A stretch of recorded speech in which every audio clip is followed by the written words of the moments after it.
Get ready, everyone, and you just might survive.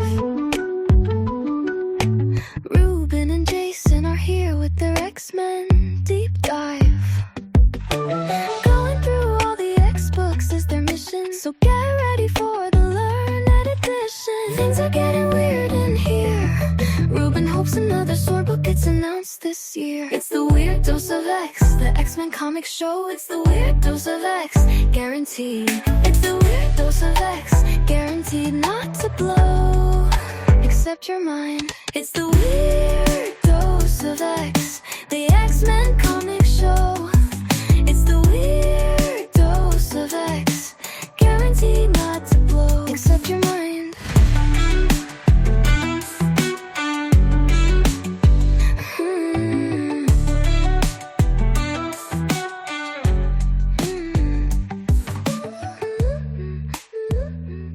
Welcome, all you weirdos, cosmically mutated citizens of Baños, Ecuador, and everyone who has been pulled forward in time to this current moment in order to avert the timeline we are presently experiencing.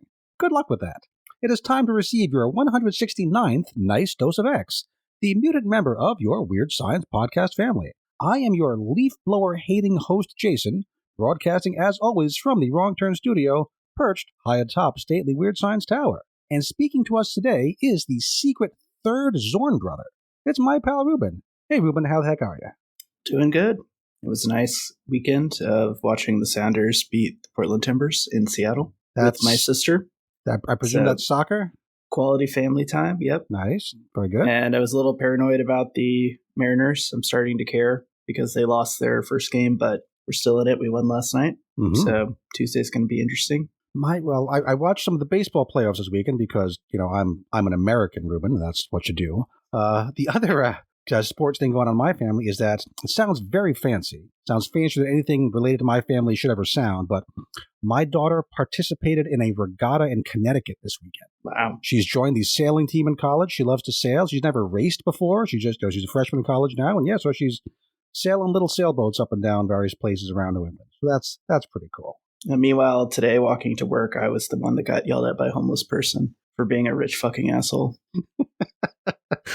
well, maybe you are. I've never actually met you in person. Maybe you are. You need to meet my friend Jason and his regatta participating daughter. Yeah. For all the tuition we're paying, they ought to give her one of those boats, is all I'm saying.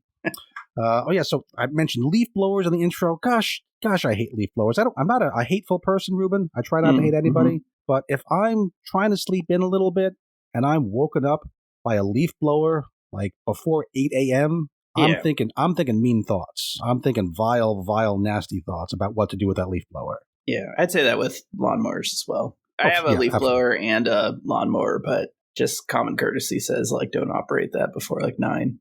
And not really after like 6.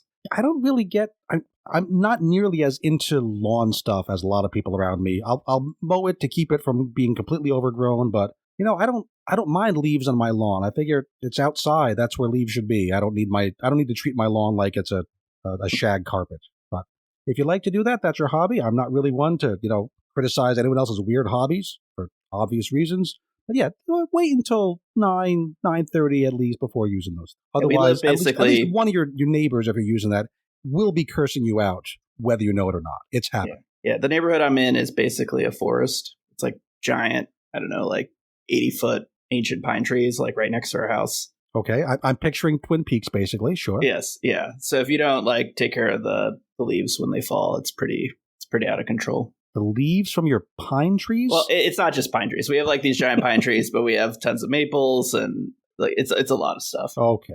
It literally looks like a forest in our neighborhood. I'll send you a picture at one point. We'll revisit Botany Corner maybe in a later episode, but for today, we should actually talk about some of these darn comics.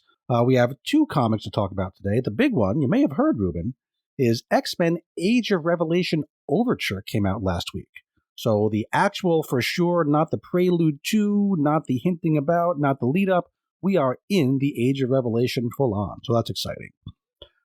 We were going to talk about Imperial War, Imperial Guardians this week, but Marvel at the last moment, at least according to their website, bumped it forward a week. So that'll be stuck in the next week. We do have as a little bit of a dessert after we spend the main course talking about Age of Revelation, we'll be talking about New Avengers number 5. Did you hear that Imperial was referenced in the last issue of Spider-Man? Yes, I did. I saw it on the cover. I don't think I read it, but I remember seeing it on the preview cover. Was it meaningful, or was it just kind of a... I'm going to have to go back and check it out. I haven't yet. I didn't know that it was going to happen, but I did hear Matt and Jim disdainfully talking about how it was none of their responsibility, and it was, leave that for the X-Men podcast. I don't have that drop-off plug. We can all hear it on our heads. Maybe we should talk about that probably next week when we talk about Imperial War, Imperial Guardians. Although there's like 12 books we got to talk about next week, so it'll be a busy week. But first, we have this week an Infinity comic to get to, so let's talk about that. That is the Astonishing X-Men Infinity comic number 39, That Ye Be Not Judged, Part 1. Written by Tim Seeley with Alex Packnadel. Art by Philip Sevy, colors by Michael Bartolo, and letters by Clayton Coles. Well, so I guess this is continuing, and it's still taking place in the regular Marvel timeline. No Age of Revelation here. Ruben, do you also get the feeling that this is probably the final arc of this little volume of the Infinity comic? Definitely seems like it's reaching a climax the way it's being written, so I would say that's probably right. Yeah, a couple of reasons. We have both writers on this arc, Seeley and Packnadel, which we haven't had before. We have various strands of previous arcs being brought forward. And also, I went and checked. I'm not reading the other Infinity comics, but the Astonishing Avengers of Infinity comic ended just last week. Astonishing Spider-Man Infinity comic ended in July. So it looks like the whole Astonishing Infinity comic experiment Marvel started about a year ago is just wrapping up. And I'm curious to see what, if anything, Marvel replaces this with. I'm glad they're pushing this. I think that getting comics more into the digital medium, like natively into digital, I think has got to be a good thing. So I'm hoping they keep it up. I do have one story about this digital first stuff, that a bit of humor, levity. So I was reading the comic the other day in bed, right? And I read in my iPad, and my wife comes over and she's like, what the hell? Like, why is that so big? She was like, oh my goodness. Didn't realize that it was like formatted for... You're not used to hearing that in bed, Ruben? Yeah, no. Okay. All right, well, that's pretty good. All right, so go back to your story. Yes. Anyways, yeah, so it doesn't format very well on an iPad. Right. I'll just say. And so I got a lot of grief. I mean, I get grief anyways for reading comics instead of actual books, but they're just kind of like, seriously, like, why is it so gigantic? Sorry. You've ruined this for me, man. You ruined this. Oh, I'm sorry. Does your wife have any nerdy? Does she have any nerdy habits or other like unusual habits or hobbies that you could compare? Get her back with? Yeah, not really. She's pretty normal. That's unfortunate. Yeah. I will say, I just another comic tangent. I gave her for Christmas the something about, it's like the teddy bears killing each other. It's like something's killing under the tree or something like that. Oh yeah, that one. Yeah, because she's like, most people got this sort of like under the thing with all the stuff. That one. Yeah, that one. Volume 2. Yeah, the first one, because everyone was raving about it and she loves true crime stuff. And so I was like, well, maybe this will be a way for me to share my interests with her. And she also likes like sort of dark fantasy type stuff. So I was like, gosh, I think she'll kind of get a kick out of this. And man, that thing like did not get open for, I guess, since Christmas. So I was like, okay, it's kind of a failure. But she she opened it, she read it, and then she was like, oh, it's actually pretty good. Like whatever the perverseness in it is, she enjoyed it. But she actually said it wasn't dark enough for her. So I don't know what that means. Scary. I'm probably married to a serial killer is what that means. Well, this chapter has some darkness in it too. There's really two parts happening here. We have a bit about the executioner, and then a bit about Morphling's trial on charges of that whole trying to start a nuclear war and kill all humans situation. Yeah. So first, the executioner, Carl Denty. He's been behind several of these schemes foiled by the Astonishing X-Men in this volume. Now we see him in a hotel conference room in Washington, D.C., and he's talking to a room full of white men in suits. Never a good thing in a comic book. Several of the white men in suits are even balding, so they're clearly evil. Mm-hmm.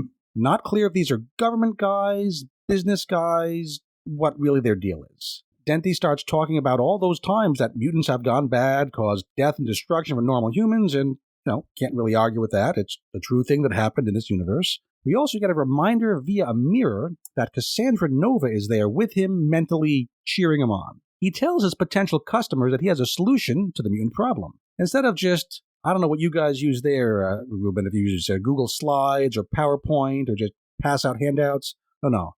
He tells these guys in suits, reach under your chairs, like they're on the friggin' Oprah program. And there they'll find an it's envelope. It's a new car. Right. You get a symbiote, and you get a symbiote. And that's what's an envelope taped under their chairs. At least one of them says symbiote on it.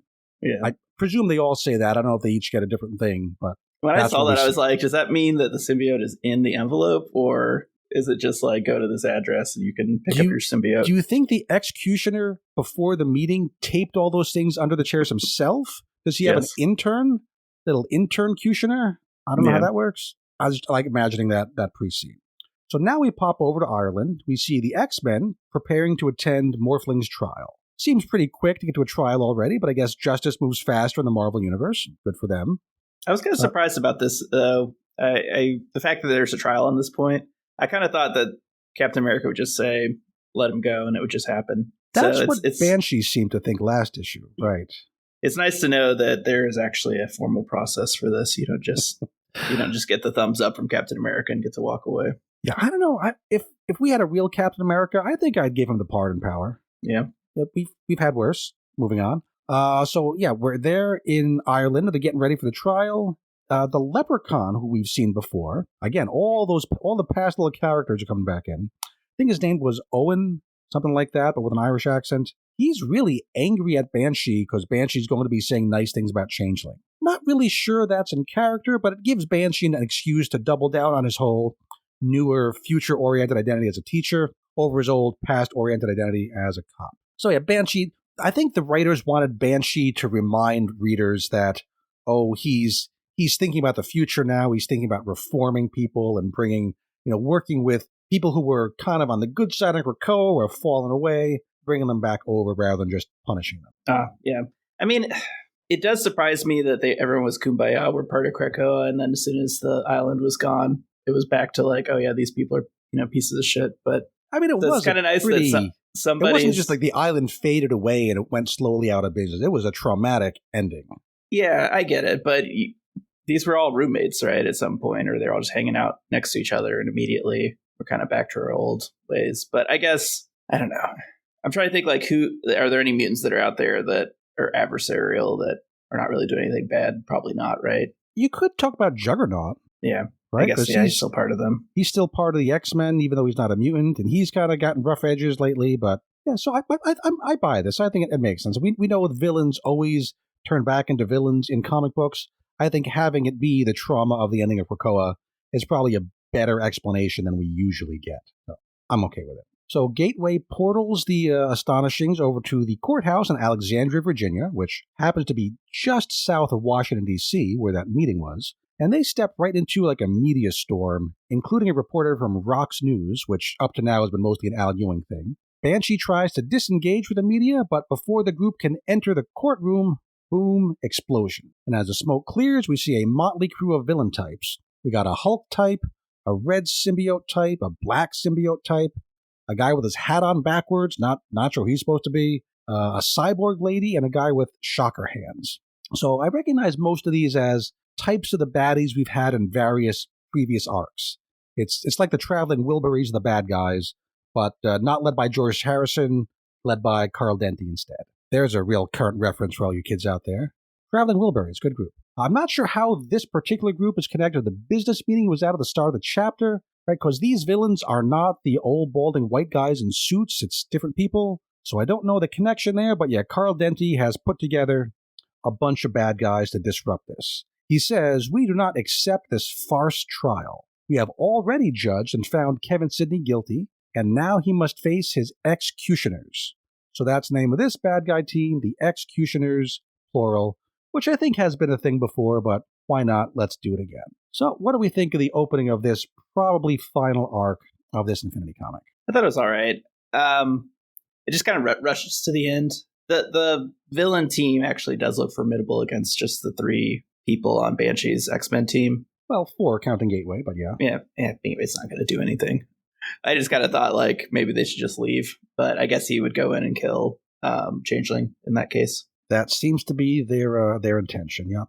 Yeah. So I thought it was okay. I mostly enjoyed like just seeing Cassandra Nova kind of influencing the Executioner. And we knew they were in cahoots, but it's reminding us of these things. So I guess when it wraps up, we'll have the big grand finale. Yeah. Okay, that was this week's X-Men comic, or X-Men Infinity comic. Let's move on to the big book of the week, which is, scrolling up to the top, X-Men Age of Revolution Overture, written by Jed MacKay, who is spearheading this entire event. Pencils by Ryan Stegman, so he's back, nice.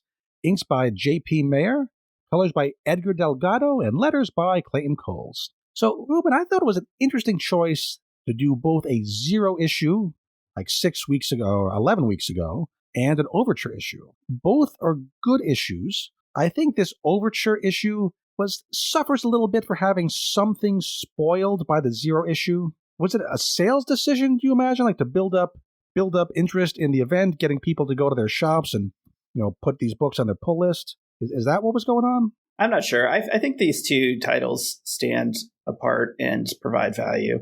I really felt like the prior one that we had was really a world building issue. Mm-hmm. So we got a sense of like the scope of the changes and the status of the Revolution territories. Or God, I just did it. Not the Revolution territories, the Revelation okay. Territories. Yes. Yeah, we'll have AI correct that in post. Don't worry about it. It's yes. Fine. Yeah, I should say before we recorded, I told Jason he can't say Revolution, and of course, then I'd say it myself. Anyways, Ruben. So yeah, I felt like there was enough there that just sort of piqued your interest, and it made me like less confused reading this issue because I kind of had a sense of the way things would be and where they were. So I kind of liked it. It's like setting the stage, and then this is like now you're in the sandbox and playing. Yeah, if there was no 0 issue, this issue would have to be written very differently. Yeah, I'm just thinking of the shock and surprise at what this world is like that it would have been had we just kind of popped into it not knowing. Yeah. Where I guess we're in the age of the internet. That's just not the way you can do things anymore. I think that's right too. And I mean, they've said this is inspired by Age of Apocalypse story, right? So right. As soon as you tell me that, I'm like, okay, anniversary, yeah. I get the idea of like it's going to be everything really messed up, and there'll be a group of mutants that have like taken over to some extent. I did really like the map that we get on the checklist page. Love me a good map. Revelation controls a large, and I'm going to stop and pause every time I say it now because now I'm in my head. Revelation, Doug. Let's just call him Doug. Doug controls a large circle of territory covering most of the eastern U.S., and at least on this map, it's an exact mathematical geometrical circle, which I guess has to do with that virus spreading outward at a particular rate. Weird that the circle isn't centered on Philadelphia, though, where it all got started. It looks more like closer to Pittsburgh or maybe that sticky-uppy part of West Virginia. But wonder if that's going to be a thing, or if they just drew a circle to make it easy. Yeah. Some other features on this map, it reminds us that Washington, D.C. has been nuked. It says right there, nuked, which is kind of harsh. Remember, the U.S. government was trying to nuke Dougie, but he had a portal relocate the nuke to D.C. Louisiana, including Haven House, is currently outside that circle. Texas is an independent nation again. I'm sure that makes certain Texans very happy to see. The rest of the U.S., outside of Texas and Revelation territory, is still the United States, and its new capital is as far from Doug as you can get and be in the continental United States, San Francisco. Alaska has joined Canada, might as well. And Rhode Island, my home state, bears the label Limbo Lands, ruled by Darkchild and Juggernaut, which, that's news. Do we know what book those two might show up in? I don't remember having heard about that before, but I've read so many previews of previews I may have forgotten. And Juggernaut, I don't know. It's one of the ones that's like making me poor. I decided to buy all of them. Well, good for you. Maybe that guy in the street was onto something. This issue has a ton of short scenes. MacKay does a nice job giving us a quick tour of the major features of this new timeline, while also advancing the plot and providing a few twists. So, kind of like the Infinity comic, there's really two stories going on in this issue, but here it goes back and forth, and of course, we're going to rip all those scenes apart and put them together the way we like it.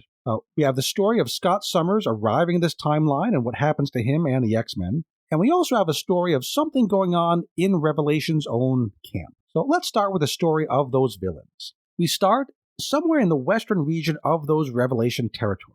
Indiana, Tennessee, somewhere out there. We're in a mutant village, which, were you also reminded of the Ewok village in the Jedi, Ruben? Yeah, definitely. It's like several tree houses connected by rope bridge walkways. I was waiting for somebody to start singing Yub Nub. Very Ewok inspired.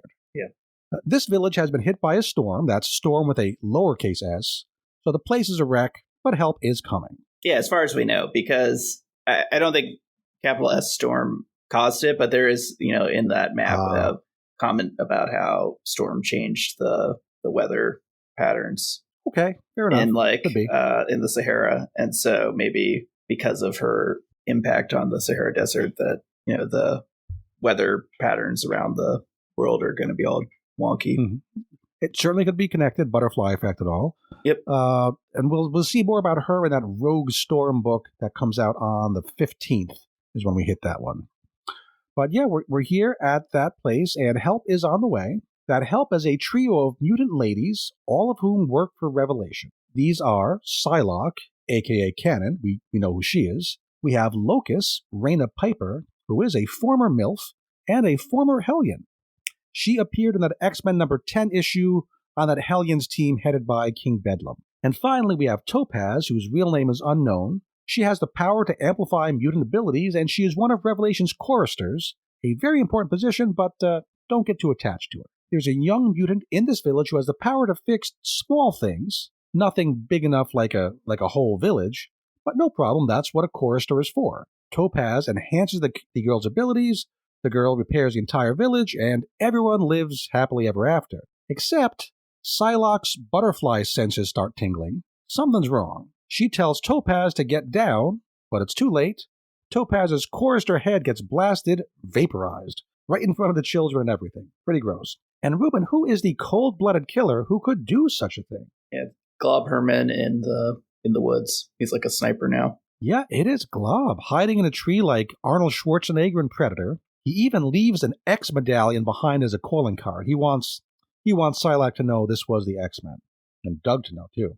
I have a feeling Badass Glob is going to be maybe my favorite character in this. I'm really enjoying it.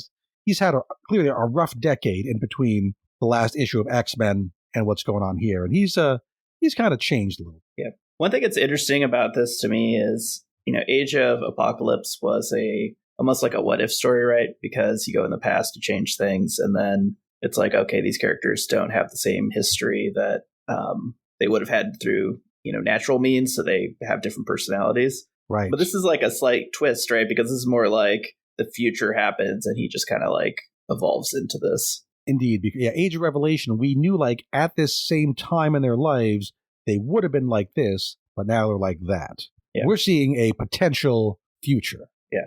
So it's kind of like, it's a little bit like the status of Beast, where, we've seen him go bad several times. And so even though we have like a reverted Beast, it's still like a character that has potential to be a total jerk. Right. And when we from go this back point forward, see am Glob. I going to think Glob is like potentially this like assassin? Yeah, it's interesting.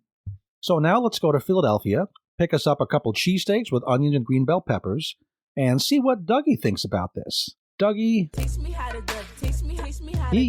Dougie's not happy. Yeah, he uses these choristers to enhance his own power. Yep. So losing one, big freaking deal. Yeah, and they mentioned that Topaz is the third one, so, and we know Fabian Cortez is like the original. I was trying to figure out like who might be the second one, but haven't figured that out yet. But he doesn't sound like he has too many, right? This has got to be like maybe 5 tops. Yeah, there's not a whole lot of mutants with this kind of power, so kind of makes you wonder why he even sent one out into the field.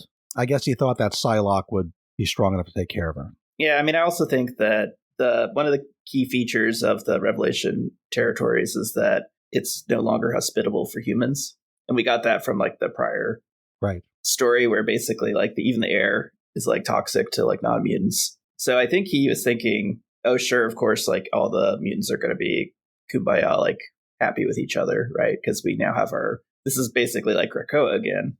And you get that perspective from Scott when he shows up, right? He's kind of like, oh yeah, this is maybe the best living situation we've had since the Krakoa era. Well, he knows that the X-Men are out there, And we know he's tangled with these X-Men before because we find out what happened to Scott and Beast. So he knows there is some dissension. Tangled, I'm not sure, right? We haven't really seen, have they been in active conflict? We've certainly seen that I think he like kicked Scott off the team because they blamed him for Magic's death. And so he sort of like self-selected himself off the team. And then they talk about Beast like maybe learning the secrets of how this came to be and not being okay with it. But again, it seems more like these are people that maybe just disagree with him. And so he's like, well, if you're not on board with the plan, like, how about you go do your own thing? But not I guess like we don't active know. hostility. We don't know how they've been acting in those past 10 years. It's still kind of mysterious. That's a good point. I shouldn't have assumed. Yeah, I mean, certainly in Age of Apocalypse, we had like the X-Men as this rebel group fighting against Apocalypse. But I kind of got the sense that maybe they're not necessarily fighting against Revelation. They're just kind of off doing their own thing. Like, we're not on board with this expansion. But we'll maybe see. This is the start of the war, because now Doug is seriously pissed off. Yep. And mostly at Psylocke. It was her job to keep the Chorister safe. Yeah. Psylocke says that the whereabouts of Topaz must have been leaked from someone internally. Otherwise, how would the shooter have known, where to hide out? Yeah. So Doug orders Psylocke to find and kill the leaker. Can I also ask another question? Please. I'm kind of curious, like, how did this little village out on the outskirts contact Revelation? Like, is there a phone number you call and say, hey, we got some problems here? Or did he just, like, know that this village needed some I get assistance? the feeling that technology isn't so much of a thing, but remember, everybody here is a mutant. Yeah. The virus I guess killed maybe a bunch there's of some humans. psychic. Maybe there's some psychic that just calls out. Minor psychic. Yeah. Or we know that Kid Omega has a bunch of his, kids running around to keep an eye on things. The spies, Okay. Maybe one of the spies let him know. Yeah. Oh, yeah. So Doug uses his, do we have a name for his voice power? Do we call it anything? His word of command? I think it's, I think I saw it somewhere. It's like the word of God or something like that. Yeah. I'm going with word of command for now until I see it in print, because that's what I've got written down. Yeah. He uses his word of command powers to force her to put that X badge on herself, like as a badge of shame, literally. Mm-hmm. And it does a good job of reminding us how that power works, and that typographically it's shown differently in, as a black bubble instead of a white bubble. Yeah. Doug Voice of God. That's what I've got written down. Voice of God. Okay. I think I picked that up from somewhere. Anyways. Doug thinks he knows who the leaker must have been, and he thinks it was a woman specifically, because he gets kind of sarcastic with Psylocke about, getting women killed is something you're good at, so why don't you go and take care of this one? And now we cut to a one-page splash of Bay the Blood Moon, Doug's own beloved spouse, who seemed a blissfully married couple when last we saw them pre-event. But now Bay seems to feel like she needs a little space, a little time on her own, and so she is fleeing Philadelphia, fleeing from her husband on foot. So, I mean, that's just what you do when you visit Philadelphia, right?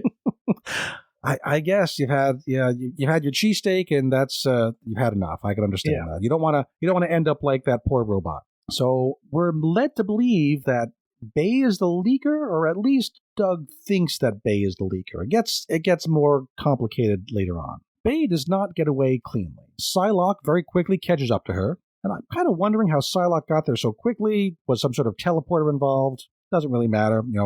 A mutant did it is going to be the standard explanation for anything that we need to explain in this series. Yeah. And this is a pretty cool fight scene. Now, Ruben, if ahead of time I had asked you one-on-one fight, Bay versus Psylocke, who would you have put your money on? It's a good question. I mean, I think people underestimate the like fighting prowess of Psylocke. Okay.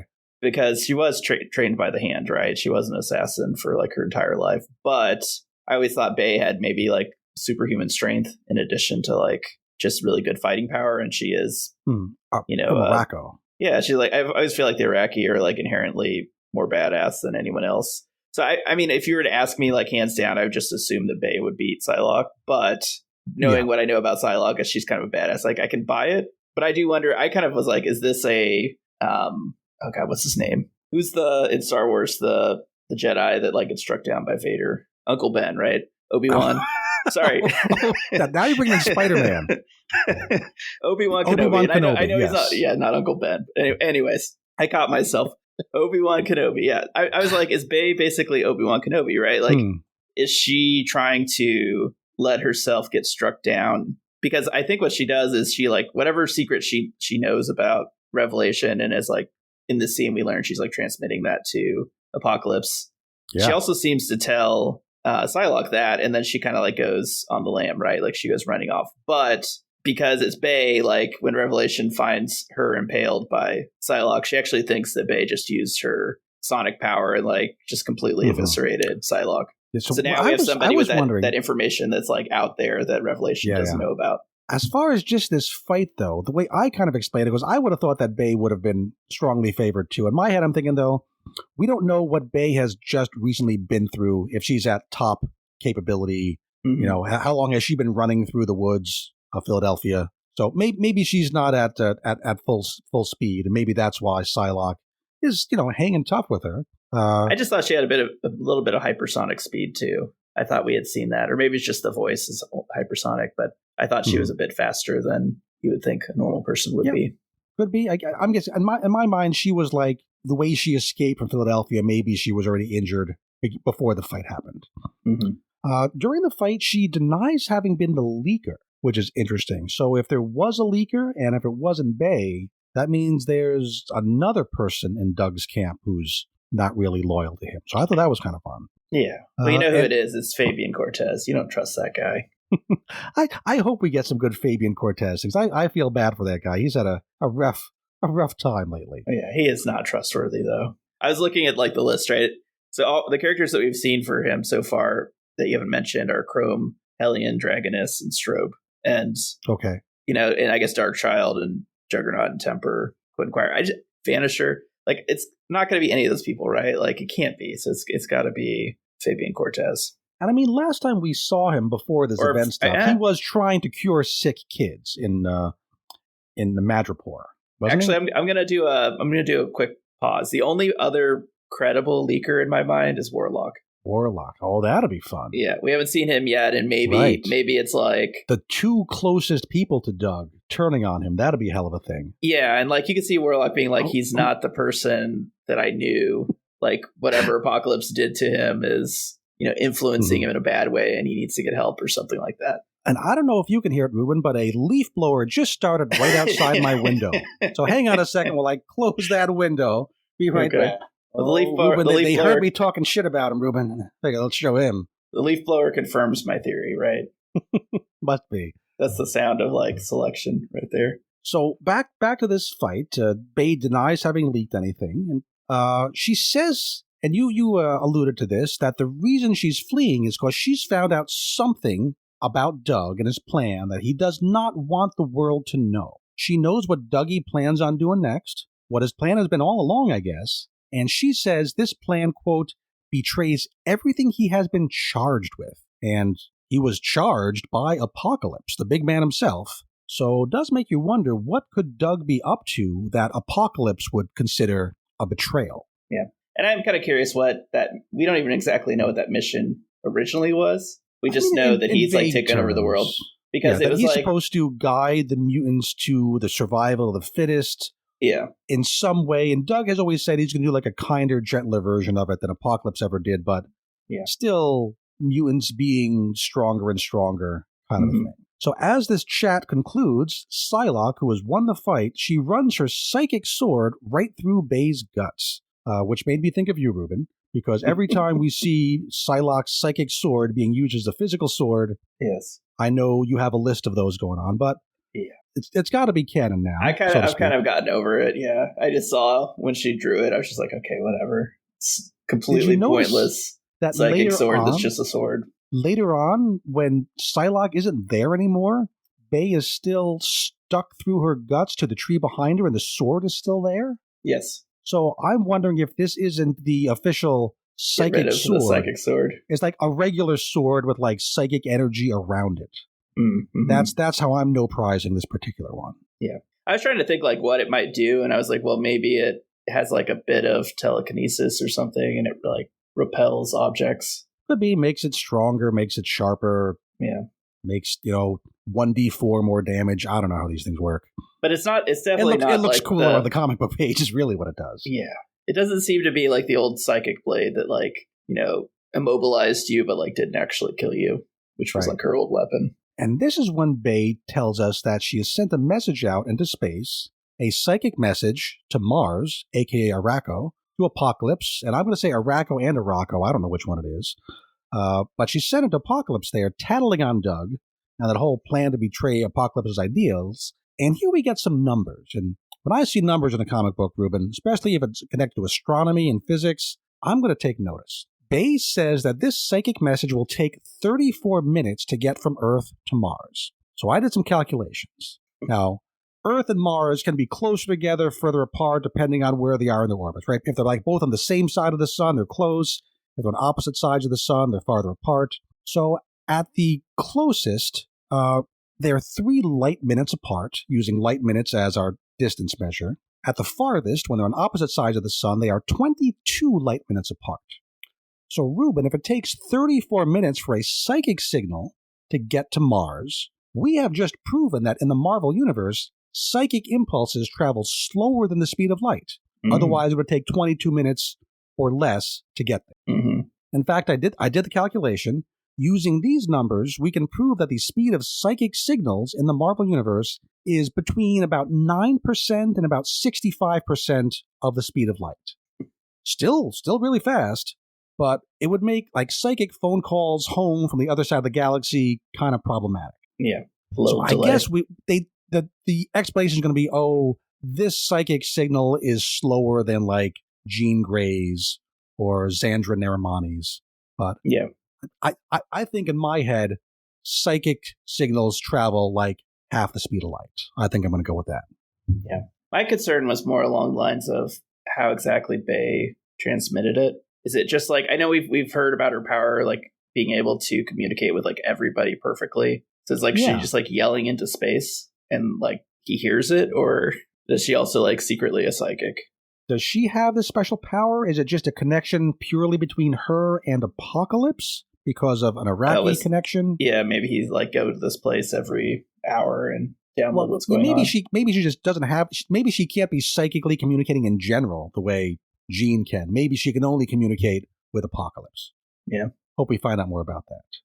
Okay, enough math for now. Bay is calling an Apocalypse. That's a pretty big deal. I was not expecting to see Apocalypse himself in this. I thought he was going to stay off to the side and it'll be all Doug's show. But that's kind of almost in my head a potential end game for this, for Apocalypse to show up and, give Doug a whooping. And another interesting flip of the script for Age of Apocalypse, right? Like, right. In that, Apocalypse was definitely like the end villain, and now he's like, the savior? Potentially, yeah. Yeah, which is kind of surprising. Also, shockingly, it proves that Apocalypse survived being vivisected in Power Man Timeless. I really thought that was going to be the series that permanently killed Apocalypse, that he was gone forever. Oh, yeah. You probably own, 12 polybagged copies of that one because it's the death of Apocalypse? They put the kids through college, pay for their regattas? Yeah. So Bay's not quite dead yet. She says to Psylocke, "In telling you the truth, I will take my revenge. Because once you hear my words, your life will be over as well." Feels like it's hinting I'm going to do a final doom note to kill Psylocke as I expire. Yeah. That's what we're supposed to think's happening off panel. Except a few pages later, in one tiny panel in the middle of a montage, we see Psylocke, still very much alive, looking unharmed, running like hell. Yeah. So, I guess Bay probably told her, whatever she also told Apocalypse, whatever Doug's really up to. His deep secret, yeah. His deep secret? I guess so. We don't know that for sure, but I don't know what else it could be. Not quite done with Bay yet. A few more pages, and Doug shows up. Bay is still pinned to that tree by that sword. Kind of wonder why Doug is here in person. Maybe he didn't fully trust Psylocke. Maybe, hey, it is his wife. They've been married 10 plus years. He probably wants to take part of this himself. He thinks that Psylocke is dead. He thinks that she was reduced to constituent molecules by his wife's doom note. And Doug here says some pretty cold stuff to his wife about how his grand purpose is worth more to him than even she could be. And in the final panel of the issue, Doug uses his word of God, is that what we're calling it? Voice of God. Voice of God, to order his beloved wife to die. Pretty low, Doug. Pretty low.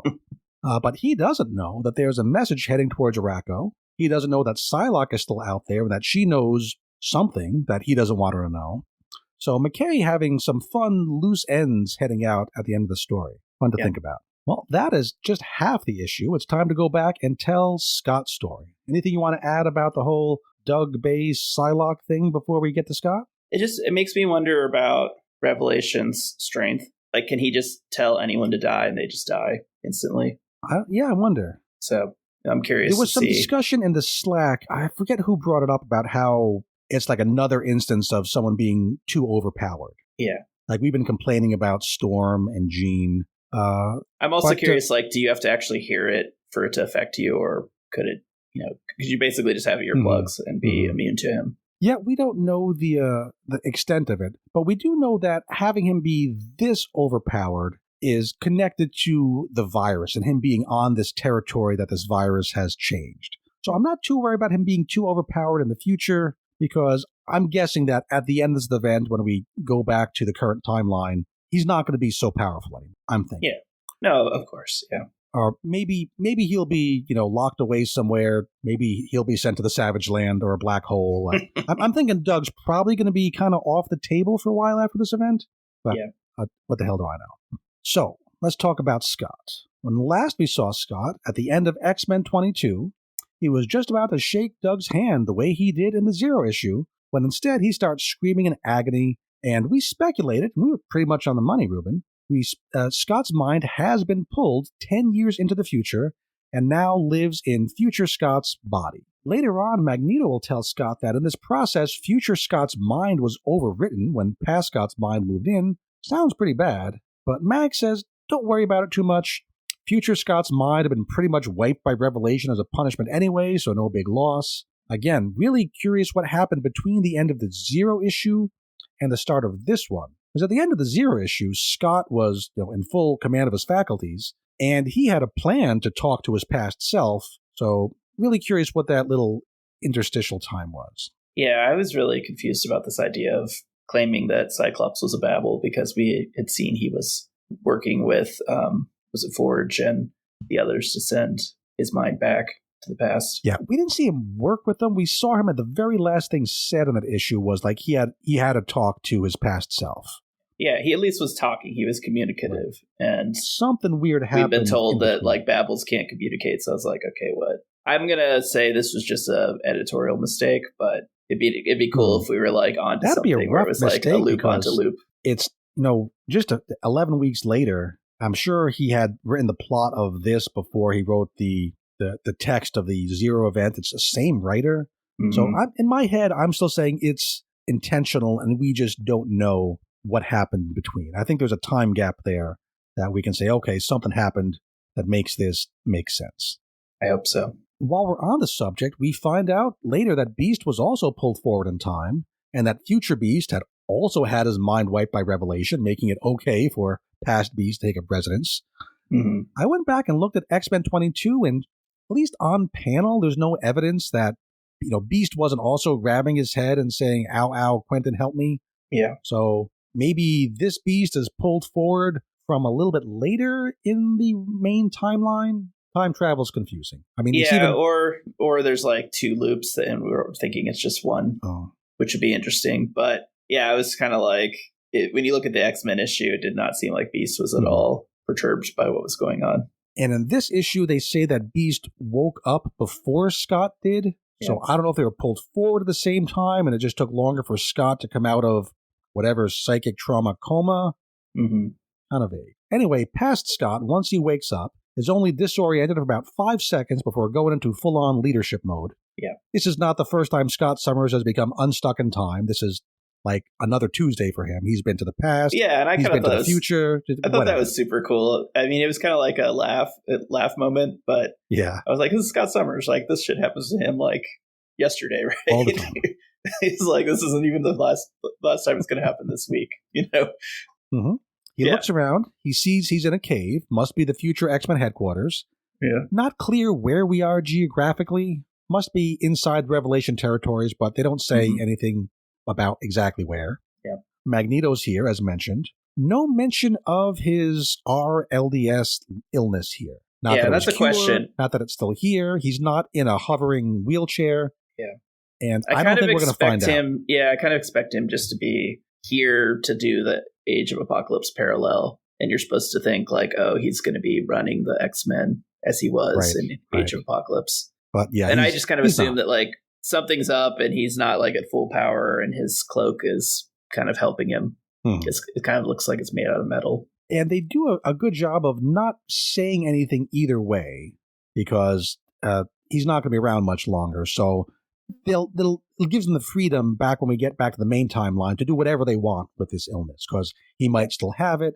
All we know is he lives at least another 10 years in this time. Other people here. We've got Angel. Should probably call him Archangel because he's got the metal wings going on, not feathers. We've got Jen Starkey, who does have feathers on her wings. She's the Animalia, I think is what we're calling her in this timeline. We've got Forge. Good to see him. Presumably, he's the one who built whatever time-traveling mental gizmo called Pass Scott forward here. Probably shouldn't get too attached to Forge either.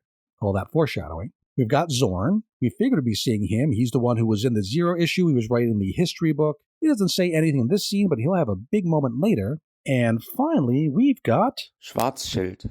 Cyclops figures that if Schwarzschild quit the 3K X-phonies and join the real X-Men, well, crap must really be going wrong. So between scenes, Magneto fills Scott in and has him read Zorn's history book, that one we learned about in the Zero issue. Here's where Beast joins the conversation. We learn about him being past Beast in future Beast's body. And that was kind of an interesting twist, I thought, that I'm not surprised to see that Scott, quantum leapt forward, but Beast having been the other person to do that, even if I knew that another person was going to come forward with Scott, I don't think I would have guessed it would be Beast. But I'm curious to see. I think you're undervaluing Beast. I'm not undervaluing. I'm just surprised because Beast has other things going on. Yeah. Beast in the current timeline is still kind of catching up on what even his past 20 years or however many years he's missed since this is the, rebooted version from before Beast went bad. So now he's jumped forward another 10 years. He's got to be all convinced. Yeah. Well, they do a nice thing of saying like, hey, we brought Scott because he's the leader and we brought Beast because he's the brains. So, and also like, those were the two people whose brains were turned to jello by revelation. So. I know, that's the reality.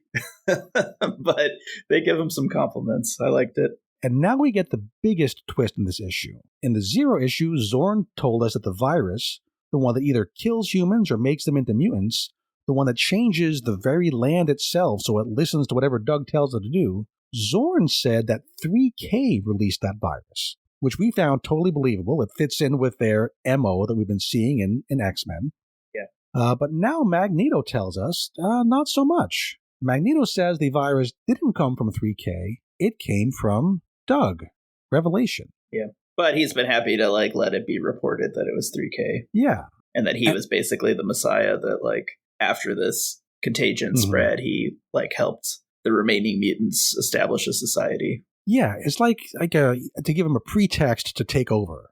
Yep. Because without this virus, he wouldn't have had a reason to grow and become strong. And also the virus, again, we've said, gives him control over the land. So I wonder if that'll turn out to be a technarch thing or whatever. Yeah, there's definitely a percentage of mutants that I think would not be in favor of revolution or revelation just taking over, right? If there wasn't, but it's different where it's it already happened and I'm just rallying the survivors versus let's take over the other country. Option kind of stops existing. You're not choosing between regular civilization and Doug civilization.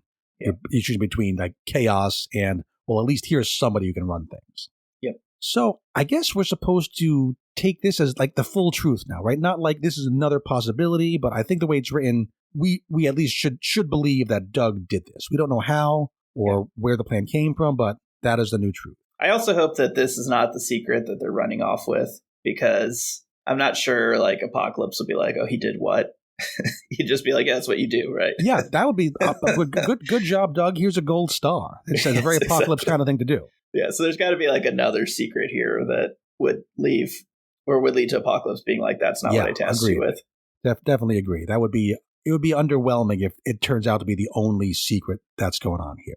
So Magneto says the plan is for the X-Men to A, kill Doug, and 2, free the land from his influence, which, of course, easier said than done. Next, we have Glob returning to the X-Men from his assassination mission. That's hard to say. And he runs into Scott. Scott's as surprised as us that Glob has gone full-on, Schwarzenegger, Rambo, Rob Liefeld mode. Mm-hmm. As they're chatting, Scott spots someone nearby in the bushes. It's a spy for Doug, one of the Omega kids who reports to Quentin, who reports to Revelation. Glob, being, hard-nosed, badass, murderous Glob, tries to murder the kid to death to prevent the whereabouts from getting back to Revelation. But Scott, not so much into the child killing, knocks his arm away so the shot misses. Probably a bad call by Scott, because the kid does report back to Quentin, who does report back to Doug, and Doug sends what he calls the Angel of Death out after the X-Men. And I was okay with this scene, though, because it's time displaced Scott, right? And cool as he is with, like, getting up to speed and kind of, like, figuring it all out, I can see him being like, we don't kill kids. Like, what the hell's going on here? Agreed. Yeah. So I'm just saying, from a sense. consequentialist point of view, maybe you should have just let him kill the kid. Not for nothing. And the glob thing also, I want to say, it reminds me a lot of Hellboy. And there's this character, Roger, who is like kind of a nice pacifist character, but then there's a really great arc where he kind of gets inspired by this Rambo type character much and Hellboy. Becomes like that himself. Always loved the look of the character and the who's the artist and writer who does Hellboy? I forget his name. Mike Mignola. Mignola, yeah, I love Mignola art. Yeah. So we have Logan, Wolverine, being this angel of death coming out after the X-Men. Yeah. Again, curious to find out what happened in these 10 years that he works for Doug now and seems to have he seems no to be under mind. I think he's specifically under the thrall of Kid Omega. I guess it's just going back to Inquire now. Yeah, because he's like in a room, right? And they tell, like, Revelation tells Quentin, like, activate the Angel of Death. Yeah, you're so I'm assuming he, like, kind of moment. Yeah, so it feels like he's controlling it and just says, okay, zap Logan, time to turn you on. Yeah, so curious to see how we got to this point. I mean, Doug with his, voice of God. I'm saying it wrong every time. You got it right. His voice of God. If he just tells Logan, your mind is gone, Logan must be one of these babbles. He doesn't talk. Remove his power to speak, and also I didn't consider that. That's interesting. Yeah, maybe he could reprogram anybody how he wants, I guess. Yeah. So the X-Men abandon their hideout because they know that Revelation's assassin is Logan, and that Logan must be after them. And again, really quickly, Logan shows up. Must not be too far from Philadelphia, or maybe teleportation, portals, a mutant did it. Somehow Logan is right here.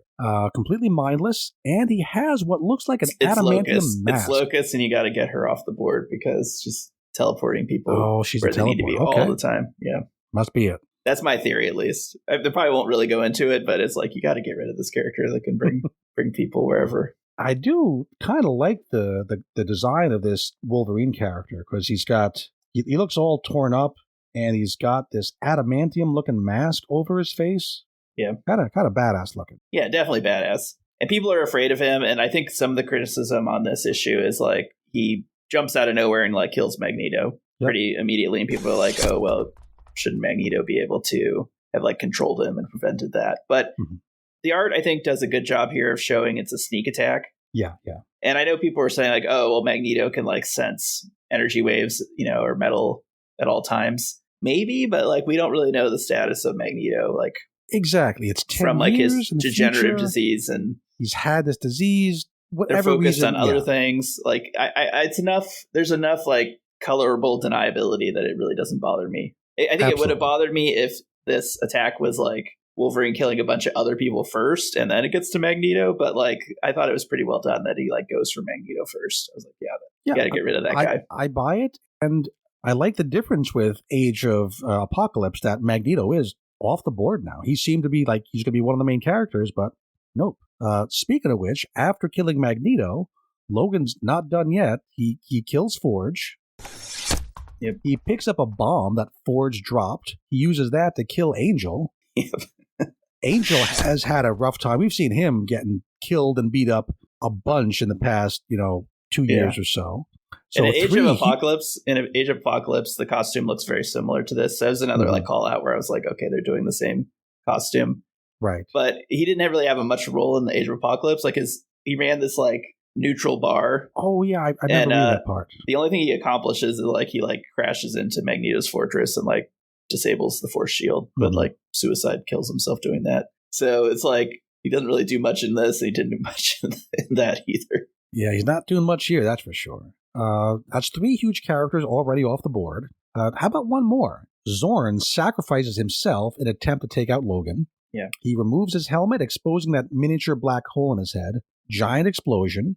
Zorn is killed. The rest of the X-Men are able to get away, but Wolverine, with his crazy healing factor, he survives. Which, yeah, that's what you say. It's left ambiguous. And I know you're going to say, like, oh, well, there's issues that suggest he's in it. Don't tell me this. I know it's true, but like I thought they did a good job with the art where it's like all you see is this kind of like battered and mangy claws. And but so I guess you have some motion lines around one of the claws and he's lifting it up. So at least one hand is still moving. You could say, well, maybe he's dying, but he's Wolverine. He's never dying unless he's, we're in the future where he's adamantium poisoned. I think it's pretty clear he's going to be all right.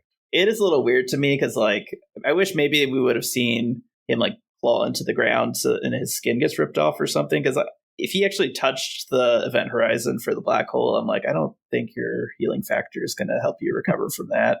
Yeah, but it's not really working like a black hole would. I'm not going to get into the math again.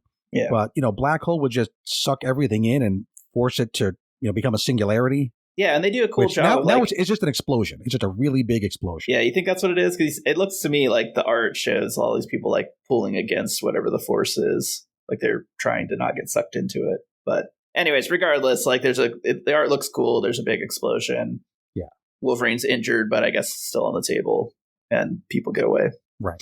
And that's where we're going to leave it. Lots of dead A-listers. The X-Men on the run. Psylocke on the run. Apocalypse in play, the Vug, the virus, the Vug. Well, that's the Doug virus, is the Vug, or the Dirus, if you prefer. But this virus, now seemingly Doug's doing, pretty eventful issue. We haven't talked much about the art. It's by Ryan Stegman, so of course it looks great. The character designs, all really cool. The characters do look like they've aged up 10 years and that they've had a rough 10 years. Lots of action, even between all the exposition. Really cool looking action every time. So I remain quite excited for this event. Yeah. And did we say Schwarzschild's on the team? I don't know if we said that. Schwarzschild. But I guess he's going to be more prominently featured because he's one of the ones that's left. Yeah, I guess he just got promoted. Whatever he was, he's now more important. So, yeah, I remain happy about this. Not sure all the tie-ins are going to be winners. There's so many of them, including writers that we haven't been thrilled with in the past, but we'll certainly give them a shot. You ready to give this a score? Anything else we want to talk about before we put a number on it? Yeah, I'm trying to look at the list of things. I'm interested. Like, are we going to go into like the U.S.? Like there's got to be like a story plot point where we're dealing with like the world outside of the Revelation territories. They said San Francisco is the new U.S. capital, which I thought was interesting. And then I don't know. Maybe we'll see ONE or Zero. But yeah, S.H.I.E.L.D. is still around, right? See what the humans are doing outside of here. And I'm looking at the list of tie-ins. I don't see anything that cries out, oh, this is over in the human realm, but maybe. I mean, there's so many books. We've got to get to it someplace. And we know that the Uncanny book is, let me check. I'm hearing from my producer that my microphone is sounding weird. So let me check that. Oh yeah, Ruben, you're right. My microphone stopped working. I'm going to pause this and try to fix that. Sure. So, yeah, at some point, we'll probably find out what's going on in the human world. Not sure what book, but we've got about 75 of them to read, so I'm sure it'll come up. Yeah, and I want to say that one thing about the human world that's interesting is this idea that the land is continuing to expand. Yes. They said it's out to the Mississippi so far, but yeah, people are getting crowded out, right? Mm-hmm. So it's getting close to Louisiana, where Haven House and the Uncannies are. So I'm wondering if that's going to be in, I forget what the name of the Uncanny equivalent book is going to be. Mm-hmm. That's not amazing. I'm looking at the la. Yeah, and calling something Amazing X-Men is pretty cool because that was also an Age of Apocalypse story. Okay, so to give this a score, we've said there's some potential things that seem maybe wonky, but I think everything is still potentially explainable. The characters I'm really enjoying. The plot is familiar enough that it's, this is kind of like Age of Apocalypse, but got a lot of new stuff going on. Got twists that are catching me off guard and giving me stuff to talk about. So I'm going to give X-Men Age of Revelation Overture a 9 out of 10, which is the same score I gave for the Zero issue. I think this is really good stuff, and this whole Revelation bit is clearly the best big idea we've had since the end of Krakoa. Yeah, Am I'm having I getting too far, Ruben, or do you think it is that good? I think it's a lot of fun. So I'm not sure that I'm up to 9 yet, but I'm going to give it like an 8.8. So I'm very close to where you're at. It's just, and that score, I would revise that up as soon as they prove to me that like the things that I've identified as like editorial problems are actually like clever catches that we made. I'll be like, oh, wow, you did it. It was like a really good series. But I'm just afraid that I'm getting overhyped. And then I was trying to think like, am I more hyped about this than I was when we were in the start of like House of X, Powers of X? And I'm like, I think I'm a little bit less excited because it's like a very, in my opinion, this is going to, if this is done well, it'll be like a better version of Age of Apocalypse. And I know that's sort of like, controversial to say, but I read Age of Apocalypse and that's very dated. Like reading it now is kind of like, it's interesting, intriguing, but it kind of drags when you read like all 44 issues. This could be a lot better than that, but it's not just a retelling of that story. I think that they're doing some clever things that are like familiar but different. And I like the idea of us having a, big bad villain that's not like a cosmic entity ending the world. Like this to me feels like way bigger than like the crap that we got in Storm, even though that was like on a scale that was different. Doug. Yeah. It's good Doug, old and it's like, and I want to know, how did he get to this point? Yeah. And even just his powers, right? They seem like super dangerous, but not like what the hell's going on, right? Like when I see him use his power, I can tell you what he did. I pushed 2 stars together kind of powers. Yeah. He's almost like, I've seen people compare him to like the Purple Man. Yeah, he is similar to that, but that's a tough power, right?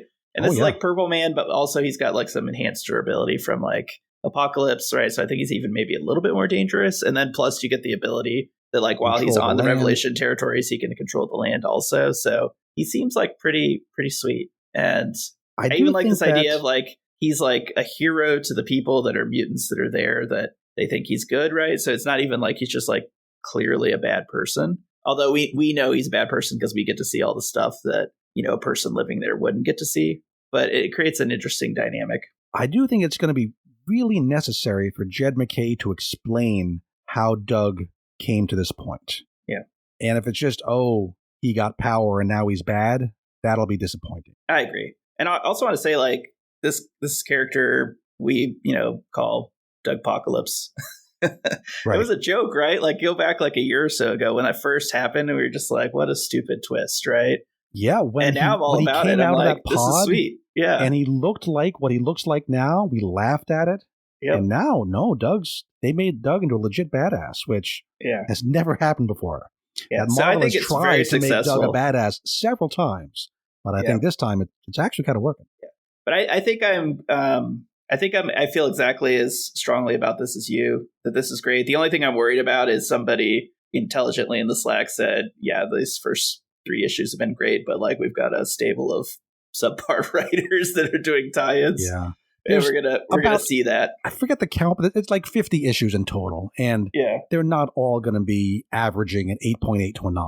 Yeah. We know it's not going to happen. No, I'm hoping I know that at least the central plot of the story, the Jed MacKay kind of story, I'm hoping that stays at this top level quality. I'm always, as I've said before, I love issue 1s. I love the beginnings of stories. I'm often disappointed by the endings of stories, but I'm hoping, I'm ready for this one to turn out to be amazing. Yeah, I'm just hoping that the subpar stories that we will inevitably get are not like telling central points of like the story arc, right? That they're more just like, oh, this stuff is happening in the Revelation territories while this story is going on. That way, if you were like to, could you combine this in a way at the end that's like, here, read these 30 issues, and it's like a very solid self-contained story. And I'm not writing off any particular of the tie-ins.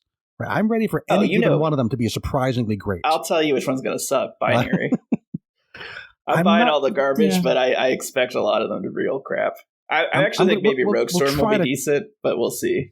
We're going to try to go with an open mind, even ones written by writers we haven't so much liked. Sometimes it takes a writer to get on a particular character and suddenly it clicks. Yeah. So I'm just saying there's going to be a varied level of quality for all these tie-ins, as there always is. Even an event we really liked, like Judgment Day, a lot of those tie-ins were just nonsense. Yeah. So I'm hoping it's more coordinated this time, that everybody knows what their job is, that everyone knows how the universe really works, and it'll, even the ones on the side, I hope they feel like they're still in the same universe. Yeah. To temper my expectations, the only other reason I'm sort of like not at the 9 level yet is this could be the greatest story ever, right? And then we wrap it up, and then it's back to like what we were at before. So that's the only thing I'm worried about. That's comics. Yeah, but with when we ended House and Powers, right? Like there was a totally new status quo. Oh, and it's not going to be as big as that. When this ends, we're going to be like back to where we were before this started. Yeah, I just hope has maybe said that it is going to be. Oh, I forget the name of the new era. We talked about it a couple weeks ago when they announced what it was going to be called. It's not From the Ashes. It's something else. There was a slogan to it. The Day After Tomorrow or something like that, or something from the future. Something about tomorrow. In the Shadows of the Future or something. Right. Something. Yeah. Anyways. So it'll be a change, but not nearly as big, I'm sure, as the Krakoan Age. Yeah. But okay, so I gave it a start. 9. Great start. You gave it an 8.8 on the website. Gabe gave it an 8.5, which is like a 73 from him for an X book. So it's a good book, folks. You should be reading this. It is good stuff. Yeah. I was wondering, last question I'll ask, then we can move on to the next one, is would you say this is a jumping on point for somebody that doesn't read X-Men comics? Or would you not get anything out of it if you weren't like into X-Men? I think if you are a lapsed X-Men reader who like knows how events work, knows how Age of Apocalypse worked, you could pick this up and figure out what's going on because you have those skills. Mm-hmm. If you're not as experienced, I don't think this would be the issue to pick up. Yeah. I'd say go back and read, I forget, was it X-Men 19 maybe? The one that was the Doug-focused one? Oh, yeah. But you're saying if you started back there, you could get on board. Yeah. Read that one issue of X-Men where we talk about Doug and his family, and they get attacked by the Zero people. Read the Zero issue itself. Yeah. Read X-Men 22 that led into this, and then you should be good to go. Yeah. Cool. Okay, that was that. We're pretty excited. So, from the potentially sublime to the pretty ridiculous, we're moving on to The New Avengers #5, written by Sam Humphries, Tiago Palma as the artist, colors by Fabi Marquez and Matt Milla, and letters by Joe Sabina. So, Ruben, this is your deal, so I'm going to hand it over to you. Tell us why we should care about The New Avengers here on an X-Men podcast. Yeah. Well, in my mind, there were a lot of mutants in here where we had Namor and Laura Kinney Wolverine.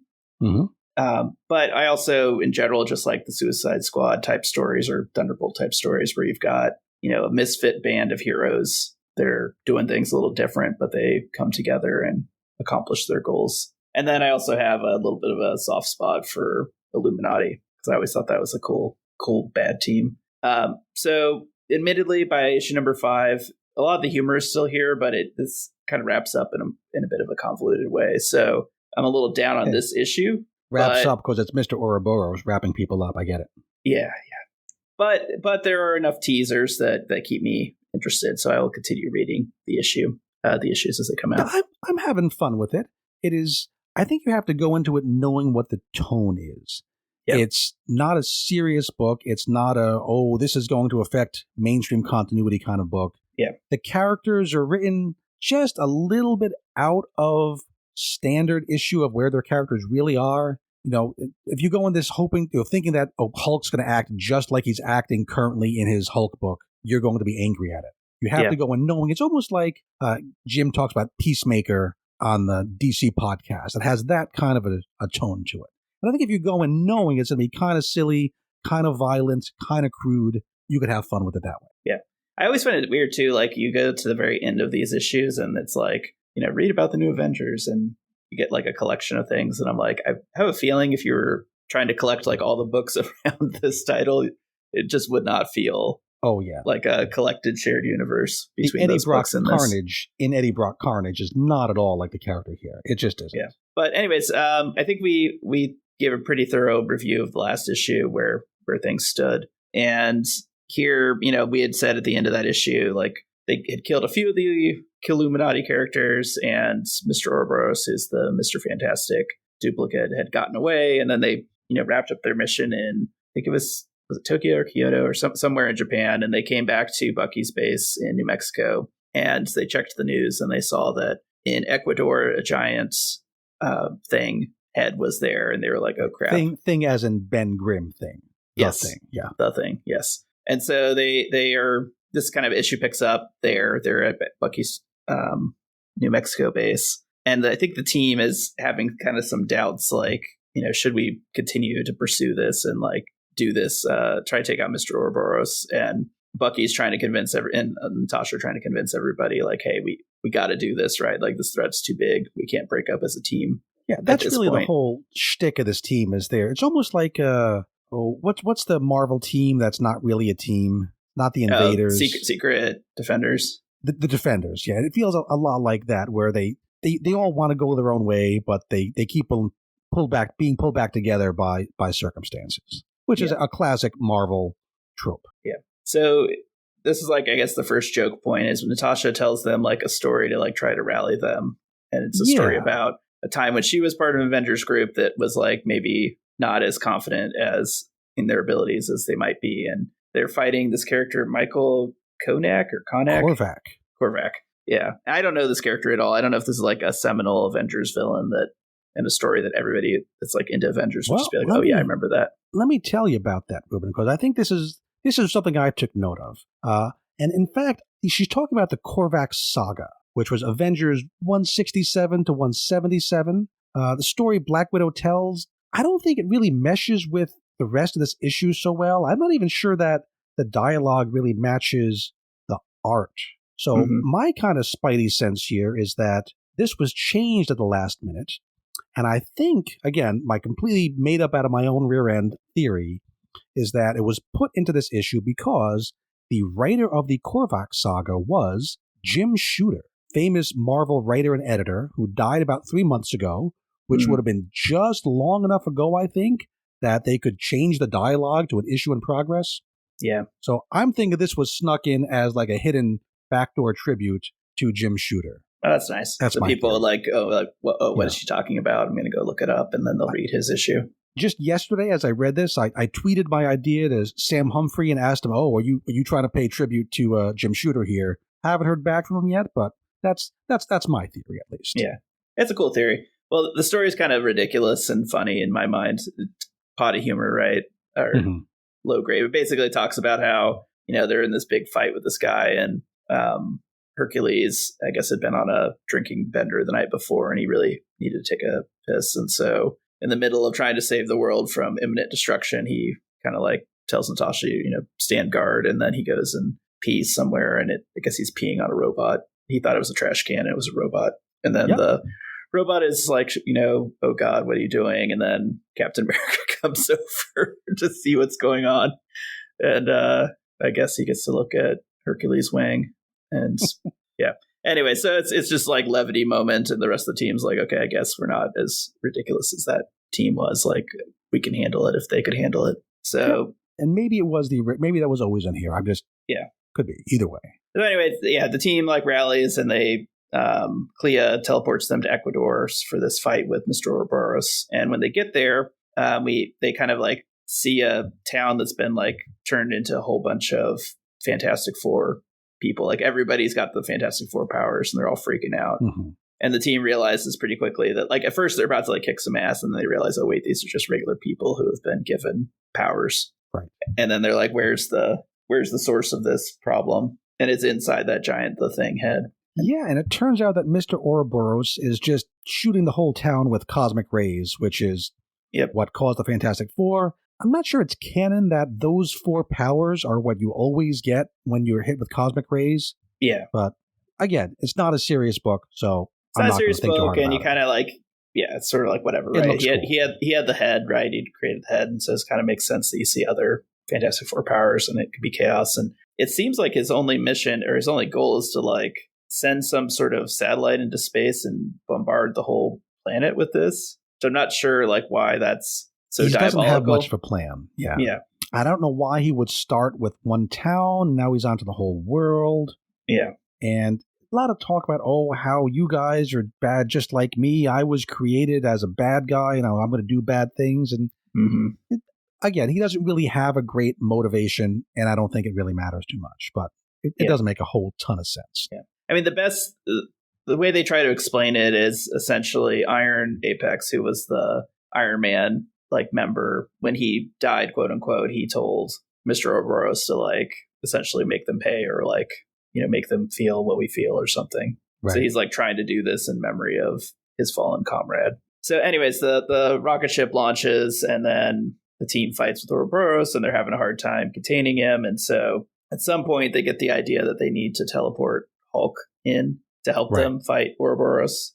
And so Clea opens the portal, Hulk comes in, and then this part I kind of laughed about is Hulk is not going to just do what you tell him, right? So he's just as likely to like kill everyone that, you know, is on his team, quote unquote. He does say, I fight monsters, which is what he's doing in his own book right now. So sure, these, Mr. Ouroboros is a monster. Hulk's going to punch him. That's what he does. Yeah. Well, the main thing is he's about to fight the new Avengers, but in his mind, you've got Banner, right, trapped in Hulk space, and he is talking to like the Hulk and says like, hey, do you remember what Reed did to us at like the beginning of the Planet Hulk saga? And this is your chance to like finally, kill a Reed Richards. So I can see that being appealing to Hulk. It was the Illuminati who were responsible for that, right? Yep, exactly. Yeah, in that story, they realized that like Banner was too dangerous to be on Earth, and so they were intending to send him to like a nice planet where he could live in peace, but like it got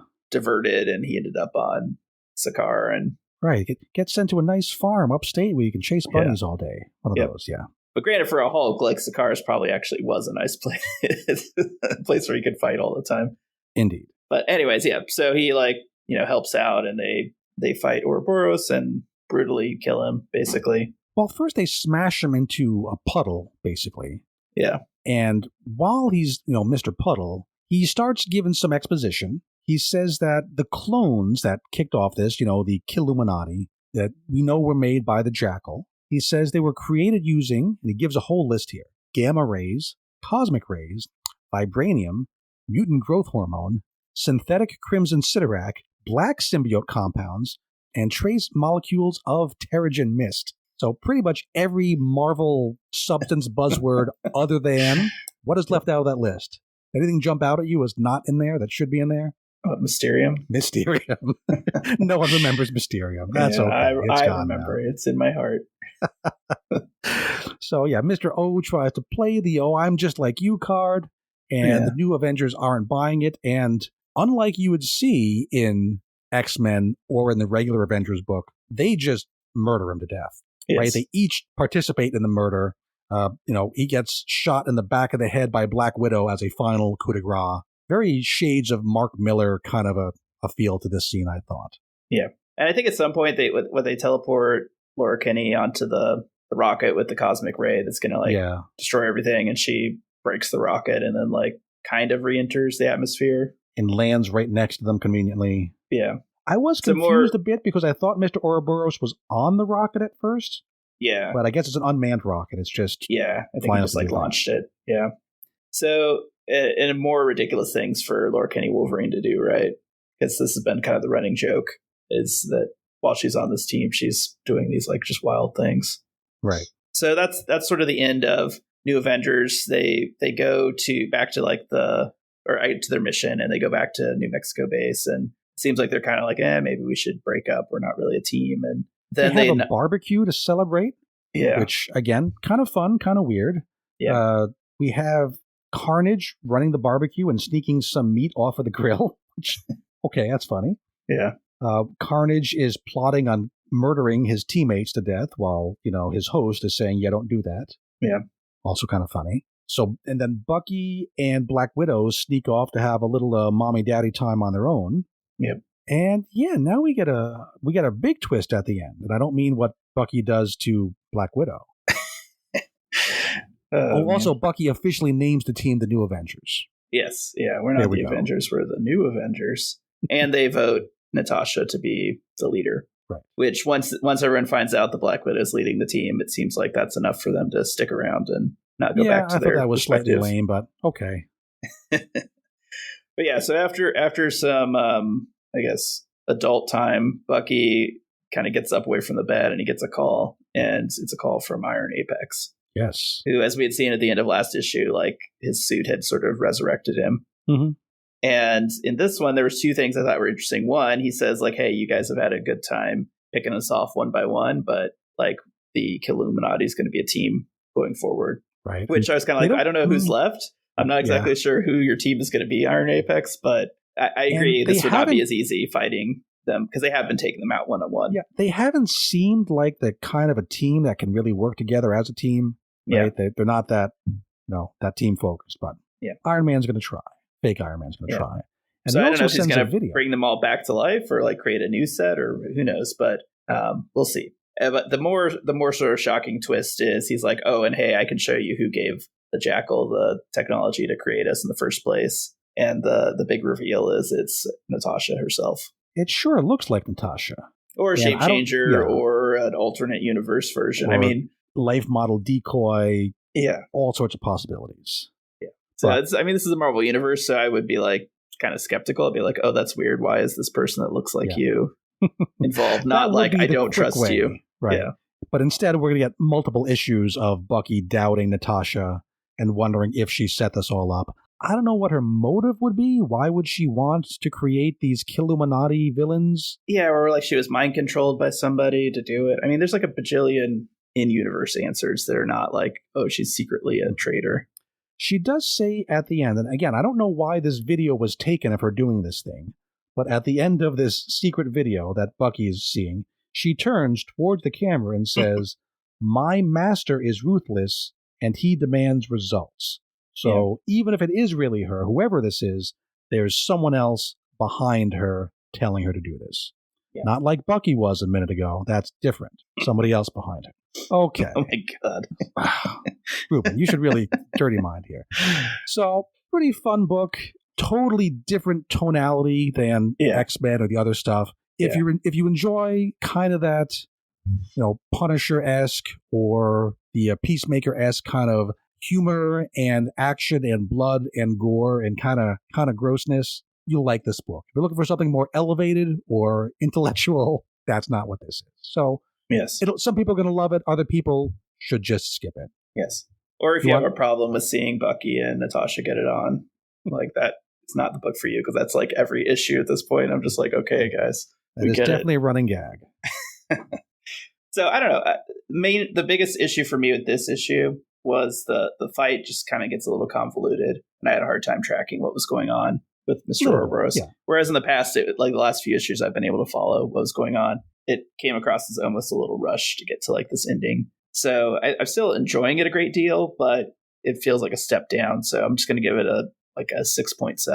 But okay, I still enjoy this like title as a title, and I'm kind of interested to see where it goes. Yeah, it's being successful at what it's trying to do, which I always want to give a book credit for, even if it's not what I want a book to be. It's being what it's trying to be, and give Sam Humphrey and crew credit for that. So yeah, I'm probably about a 7. I think it is a good version of what it's trying to be, and what it's trying to be is just kind of a silly, gross, violent book, and that is okay too. Okay, let's wrap this thing up. Next week, well, Ruben, I don't know if you've looked ahead, but the parade of Age of Revelation #1s really starts hitting. There'll be 17 #1s over the next 4 weeks, and you may need to remind me how positive I said I was going to be, because I may get exhausted. I may start to get rough. Mm-hmm. Next week specifically, we get Amazing X-Men #1 by Jed MacKay, which presumably will be continuing right where we left off. Yeah, that was going to be good. I'm excited for that one. That one be like has some to be good. Stuff moving the story forward. We'll probably have some shocking moments. That's going to be carrying a lot of the narrative weight, I think. Yeah. So if I were like going at this from a budgeted approach, I'd probably be subscribed to that in the main story. Mm-hmm. And I'd probably wait to see if anything else is really needed. Well, let me tell you what else is coming out next week. You can say if it's a must-buy or only for the sickos. Next we have Binary #1, which is the Phoenix book. Skip. Well, we're going to read it, Ruben. We're going to read and talk about it, at least a little bit. I paid for it, but out of a sense of sanity, I would tell a sense of responsibility, right? Like it's not, don't add it to your, what is it, $20 do or die list or whatever the price range is. Yeah, this is written by Stephanie Phillips. Karen Danvers has the Phoenix Force. We'll give it a shot. Next, we have Laura Kinney Sabretooth #1 by Erica Schultz. Premise here is kind of all right, so curious what's going on there. We'll give that one a shot. Also, probably not at the must-have level for you, I'm guessing. No, but Sabretooth was a big character in Age of Apocalypse, so I I didn't really figure that out when I was like, why would Laura Kinney be Sabretooth? But I was like, oh, that's kind of a nod to the fact that he was a hero in Age of Apocalypse. Indeed. Next, we have Long Shots #1 by, I think these guys' names are Jerry Duggan and Jonathan Hickman. Some. I think these are brand new up-and-coming writers for Marvel. Never heard of those either. Never heard of them. Yeah. So the big news is that we have Duggan and Hickman writing an X story post-Krakoa. Yeah. That's interesting. It is a Mojo-based story. Yeah, I would probably skip this, to be honest with you. Just even despite the quality of the writers, I don't think this would be central to the story in any sort of meaningful way. It's just sort of like I think they want to just tell a random Mojo story. Again, just because it's not central, it might still be really good. I enjoy stories on the fringes sometimes if they're done well. We'll let you know if we think this one is. I guess the question is Hickman going to be, in my mind, if this was to be like an amazing story, it'd be like Hickman comes up with some really brilliant use of the Mojoverse, and it's really just like beautifully done, like background scenery, and then you have Duggan doing like clever dialogue for the characters, but not like doing the framing for the story. We don't know how this worked. We know Hickman's been tied up doing the Imperial things, and he's been co-author on all those tie-ins for Imperial, where he's just kind of setting up the idea, and then the other writer does, the dialogue and the actual, point-by-point plot. But not sure how it's working here. If it's the reverse, we're in for some trouble, right? Because I thought Duggan's like Fall of the House of X was like one of the most painful X-Men stories I'd read in a long time. Like, he is not an architect, and then if you leave Hickman to do the dialogue, doing like the dialogue, you just don't need that either, because his characters are kind of dry and we will find out soon unpopular. enough. We also have World of Revelation #1, which is a one-shot anthology. Stories by Ryan North, Steve Fox, and Al Ewing.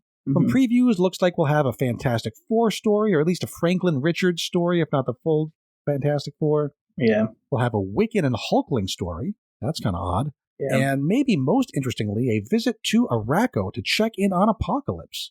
Which that's the only part I feel like you're going to need, Now I want to see that It part, sounds like a lot of nonsense and then like one little story that you're going to need to read. Yeah, I was not really hyped for that until reading this and seeing Baze send out that message. Yeah. And of course, we do also have Imperial War Guardians scheduled to come out next week, which is a whole lot. Some major books going on. We'll talk about all of them at least a little bit. Possible we'll kick Imperial War Guardians to another week, but we're not getting any. There won't be any down weeks for a while, Ruben. We're getting at least 4 Revelation books every week for the duration of this event. So yeah, maybe we just read it. If it seems like worth mentioning, we'll mention it. But otherwise, we'll just kind of give it a 5-second conversation. We'll do our best to read and have something useful to say about each of them. But hey, Ruben, while you and I do the difficult, grueling work of reading comic books, what do you suggest our listeners do with their valuable time? Read more X-Men comics. Get ready, everyone, and you just might survive. Ruben and Jason are here with their X-Men deep dive. Going through all the X books is their mission, so get ready for the Learned Edition. Things are getting weird in here. Ruben hopes another sword book gets announced this year. It's the Weird Dose of X, the X-Men comic show. It's the Weird Dose of X, guaranteed.